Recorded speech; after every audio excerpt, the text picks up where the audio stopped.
Kemarin sempat dia ada request pengen dibawakan alat ibadah yang baru mungkin dan dibawakan Quran. Ya, buku-buku terkait motivasi lah, Mas. Kalau saya lihat dia amat sangat sanggup, dia amat sangat ikhlas menjalani proses ini, Mas. Kalau yang saya lihat ya dari pribadi Kang Daun nggak jadi beban. Semua keadaan, kalau yang beberapa kali saya tanya lah, keadaan ini pun udah jadi kehendak Tuhan, kata dia. Dia pasrah menjalani proses ini. Dia nggak menjadikan ganjalan atau seperti apa. Dia tetap coba ikhlas, coba menjalannya dengan penuh kesabaran, Mas. Dia tidak kepikiran hal takut jatuh miskin atau apapun.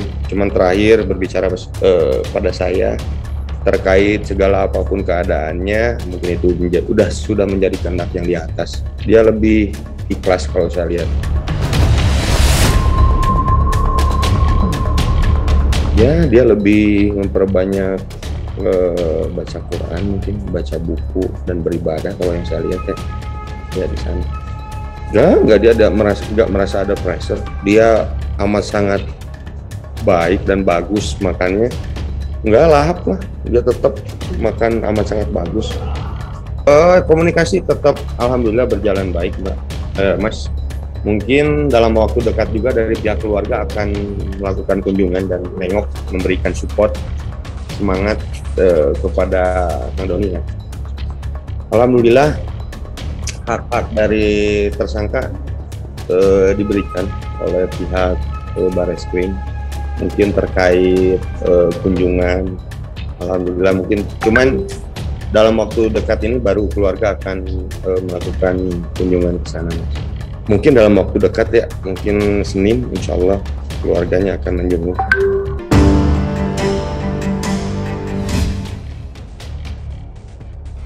Oh enggak, kan ini kamu jawab masalah itu ya. Kalau terjadi apa nggak ditangani sedikit apa? Doanya mungkin Doain aja yang terbaik untuk rumah tangga Dedi ya, sudah ya. Udah ada pengajuan di mana tanggapannya, Dad? Udah ada pengajuan di pengadilan agama. Ya, Dedi nggak mau jawab, tanyain ke ini aja ke Bu Puput ya. Doain aja ya. Ibu Puput katanya Dedi terlalu sibuk, tidak ada waktu untuk Ibu Puput, seperti apa tanggapannya Dedi? Permasalahannya apa sih Dedi? Terbaik aja untuk ya, doainnya yang terbaik ya. Sampai ada perceraian gimana sih Dedi? Ya, digocek Itunya aja sama Dad. berkasnya udah mana udah di ini semua. Jadi Udah penyebab nggak ini lagi. penyebab perceraian apa sih Dedi? Iya, Dad. Oke, Katanya Dedi terlalu sibuk. nggak ke ini lah. Seperti apa, Dad? Sekarang langsung ketemu di sana ya. Oh iya. Jadi penyebab Bunda Puput mengajukan perceraian apa sih Dedi? Sampai menuntut gitu. Gimana sih Dedi? Kita ngopi. Ya, Makan ya, Dedi. Mau makan apa? Kopi ntar ya. Ntar kita ngopi ya. Nah, ya. Tapi overall rumah tangganya kenapa kan? Dedi, Denis menjadi alasan perceraian bukan sih, Dad? Tanya Denis aja. Tanya Denis. Ya, tanya Denis ya. Ya. tapi Nanti overall rumah tangganya baik-baik aja apa gimana sih Dedi? baik-baik aja. Ya, doain aja yang terbaik. Ya itu perselisihan. Kedua, ide-idenya yang udah nggak sejalan lagi gitu. Sehingga bisa mengganggu pekerjaan-pekerjaan, terutama Mbak Puput sendiri ya. Itu yang paling krusial. Tertanggal 11 Maret 2002 kemarin, Mbak Puput udah konsultasi terkait perceraian. Apakah bisa diajukan di pengadilan atau tidak? Setelah mendapatkan pandangan hukum dari kita, dia bertekad untuk mengajukan gugat cerai terhadap DS suaminya. Gugatan udah terdaftar tanggal 24 di Pengadilan Negeri Jakarta Pusat, udah terregister perkara nomor 032022. Mungkin dalam waktu dekat jadwal persidangan akan diterbitkan oleh pengadilan. Kaitan perceraian ini sendiri itu ya biasa dalam rumah tangga, selalu ada permasalahan, perselisihan, perbedaan pendapat ya. Permasalahan ini sendiri dari 2018 ya, karena Mbak Puput menjaga agar keutuhan rumah tangga ini kan berjalan terus, karena udah ada anak-anak dia, kurang lebih umur 5 tahun ya, perempuan. Tapi terakhir di 2022 ini permasalahan nggak bisa dibendung lagi. Makanya Mbak Puput udah bulat untuk mengajukan gugat cerai di pengadilan Jakarta Pusat. Ya, Pengadilan Agama Jakarta Pusat. Udah terdaftar. Mungkin kita tunggu jadwal persidangannya ya. Mungkin dalam minggu ini keluar. Aduh, gimana ya?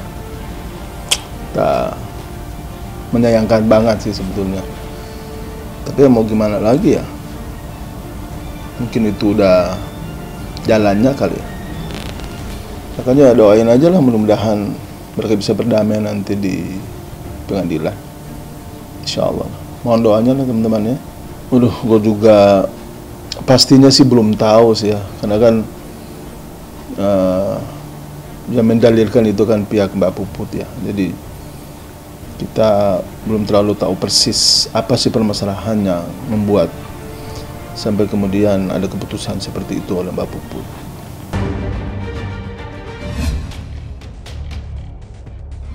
Mudah-mudahan pernikahannya langgeng, mudah-mudahan sakinah mawaddah warahmah. Ya kalau emang mau bersilaturahmi ya silakan gitu. Kami sih tetap ingin bersilaturahmi dengan Ya. Mbak Vena, karena insya Allah rencananya setelah komunikasi sebelum menikah,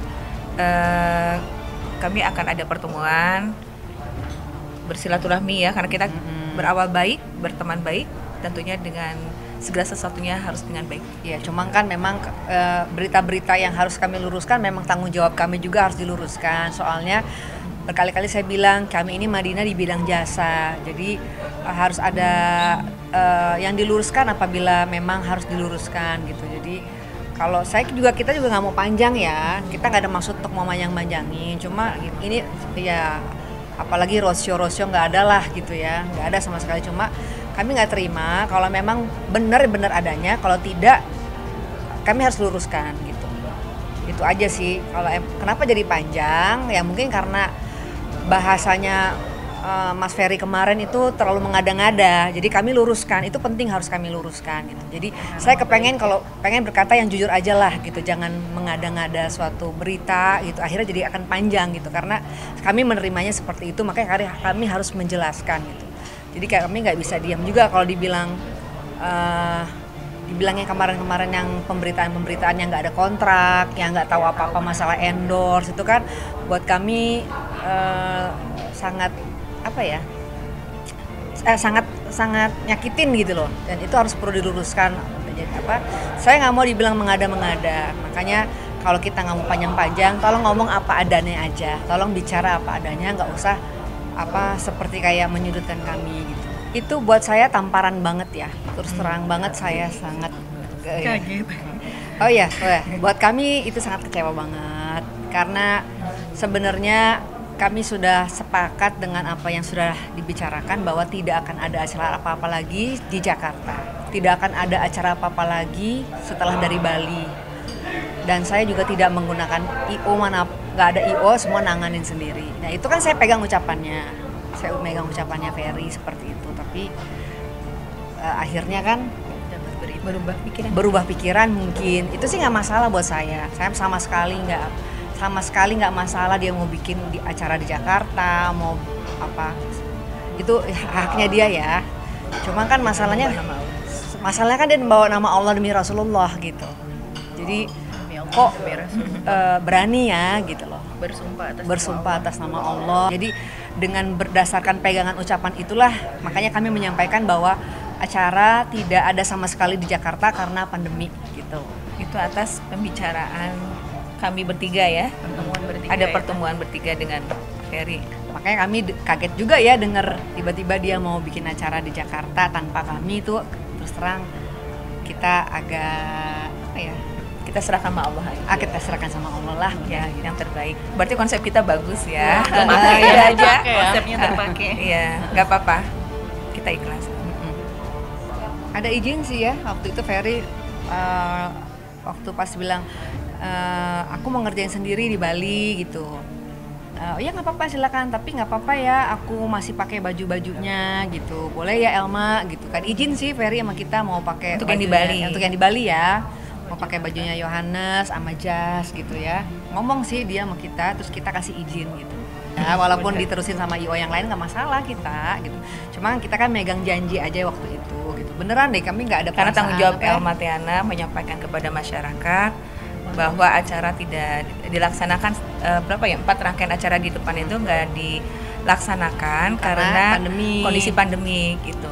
kan saya udah sebenarnya itu kan omongan saya kepada media ya, Itu atas kepada dasar masyarakat. dari informasi Mas Ferry. Tapi kan Saya pada tahu banget gitu akhirnya- waktu menyampaikan ke Iya. Mbak Elma. Pada akhirnya kan memang dibikin juga kan, ya nggak masalah juga sih, cuma maksudnya kan nggak komitmen gitu loh. Jadi saya sudah menjaga dia, kok dia nggak jaga saya gitu aja.